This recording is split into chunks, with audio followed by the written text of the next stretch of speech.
Welcome back to my চ্যানেলে সবাইকে স্বাগত। আজ আমি গিয়েছিলাম আমার মায়ের পিসির বাড়ি, পাটুলি শ্রীরামপুর।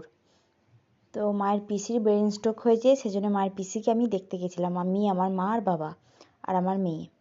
তো মায়ের পিসিকে দেখে ভাবলাম একটু গঙ্গা স্নানটা করে আসি, কারণ পাটুলিতেই গঙ্গা আর মায়ের পিসির বাড়ি থেকে গঙ্গাটা খুবই কাছে।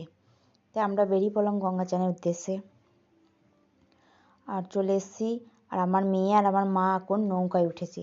আমার মেয়ে নৌকায় ওঠার জন্য খুব ছটফট করছিল।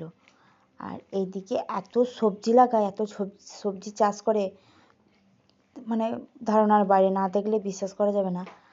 আর সেই জন্য আমি পুরো মাঠটা একটু ভিডিও তুলে নিয়েছি। আর আমার মেয়ে দেখুন এত রোদ, মাথায় হাত দিয়ে দিয়ে হাঁটছে। এই ছিল আমার আজকে ছোট্ট ভিডিও।